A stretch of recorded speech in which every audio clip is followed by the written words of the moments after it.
Hi, welcome to part two of my three-part series about things to consider with IRA rollovers. In the last video, I discussed choices or the options you have when you either leave your employer or you're age 59 and a half. What do you do with the money? And there are things that you need to consider.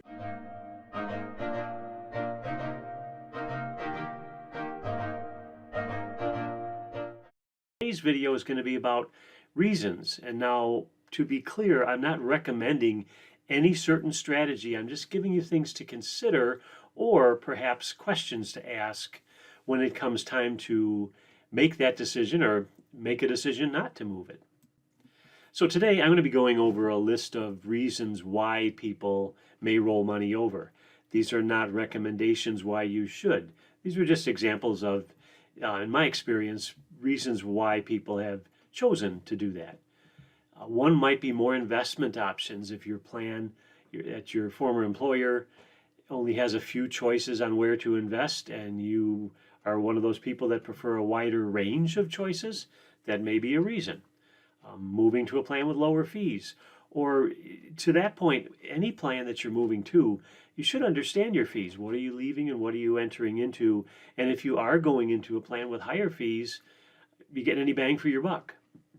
Some plans have more active management. Some accounts have more active oversight where people would be watching it more on a daily or quarterly basis. There are annuity options that may give you income guarantees for life, or a death benefit guarantee, or even an enhanced death benefit. If you were to pass away, that would be a benefit for your beneficiaries. There are also levels of investment protection in certain accounts where you may protect on the downside, something that people would rather take that decision, trade off maybe a little bit of opportunity to make money or maybe a little bit of liquidity or freedom so that they will have guarantees. Again, now a lot of these guarantee features are tied to typically to annuity contracts. And while they can be very beneficial in a retirement income plan, it's very important that you understand what you're getting into because they are not all the same. And there are different levels of fees that you need to understand.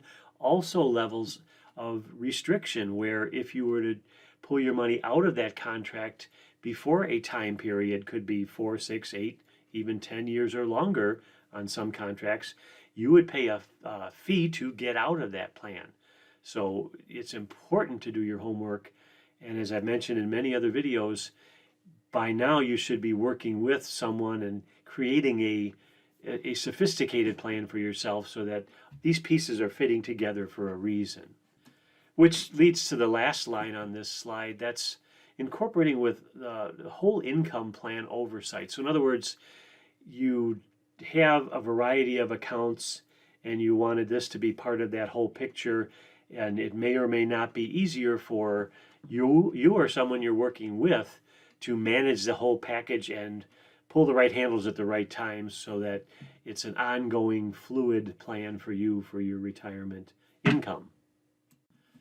So while I know that this can be a little bit confusing and I threw a lot of things in a relatively short period of time, it should illustrate that this is not, it shouldn't be an obvious, easy decision. It should be one well thought out. Next time, I'm going to be talking about the timing. If you do decide, for those that decide to move an account, when would be the right time or is there a bad time? See you next time.